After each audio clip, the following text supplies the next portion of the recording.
वहीं दूसरी ओर जोशीमठ से जुड़ी इस वक्त की एक बड़ी खबर आ रही है। जोशीमठ में 600 परिवारों को घर खाली करने का आदेश जारी किया गया है। साथ ही बेघर परिवारों को 4000 रुपए की सहायता राशि भी देने की घोषणा कर दी गई है। उत्तराखंड के मुख्यमंत्री आज जोशीमठ का दौरा करते हुए आपको नजर आएंगे और प्रभावित परिवारों से वो मुलाकात भी करेंगे।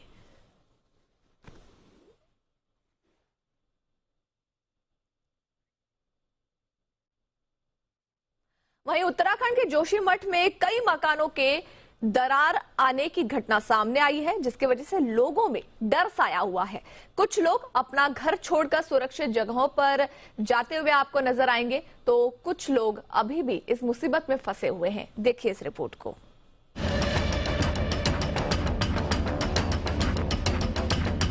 हिमालय का प्रवेश द्वार विलुप्त हो जाएगा।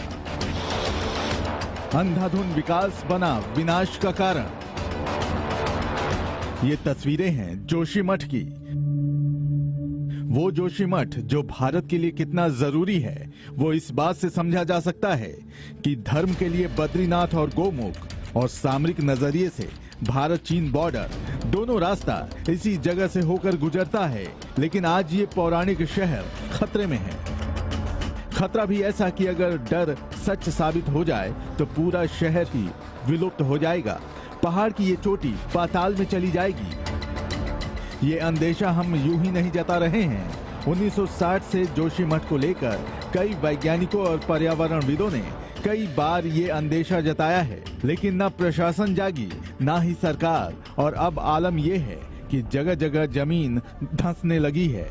कई मकान टूट गए हैं। कई लोगों को सुरक्षित जगहों पर पहुंचाया जा रहा है। हालांकि कुछ लोग अपने टूटे मकानों को भी छोड़ने को तैयार नहीं हैं, क्योंकि उनका कहना है कि दीवारों और फर्श में दरारों के बावजूद वो अपना घर नहीं छोड़ सकते। बहरहाल एनटीपीसी परियोजना का काम रोक दिया गया है। एनटीपीसी टनल की भी जांच की जाएगी। आज सीएम पुष्कर सिंह धामी खुद भी जोशीमठ पहुंचेंगे। उत्तराखंड के जोशीमठ में जमीन धंसने और मकानों में दरार आने के बाद विशेषज्ञों की एक टीम निरीक्षण करने पहुंची। उत्तराखंड सरकार की ओर से भेजी गई इस टीम ने प्रभावित इलाकों का दौरा किया और घर घर जाकर मामले की जानकारी ली। टीम ने जोशीमठ के लोगों से दरारों के बारे में बातचीत की।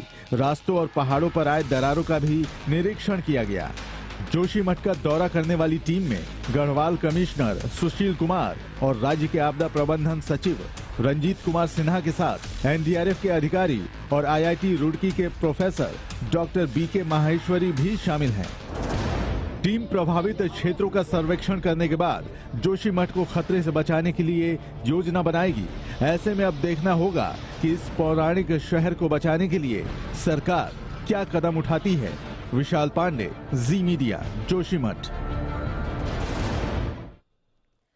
तो अब जोशीमठ के लोगों पर जो घरों का संकट आ चुका है, घरों में जो आई दरार है, इसी के लिए लोग टनल में जाके रह रहे हैं और यहाँ पर पहाड़ों में किए जा रहे हैं दूसरे काम को जिम्मेदार बताया जा रहा है। हमारे संवाददाता विशाल पांडे ने आज इस टनल के अंदर जाकर वहां की तस्वीरें जो है वो कैप्चर की है। उन्होंने ये जाना है और जानने की कोशिश की है कि आखिर क्यों जोशीमठ के लोग टनल और उससे जुड़े प्रोजेक्ट को दरारों और जमीन खिसकने के लिए जिम्मेदार मान रहे हैं। देखिए,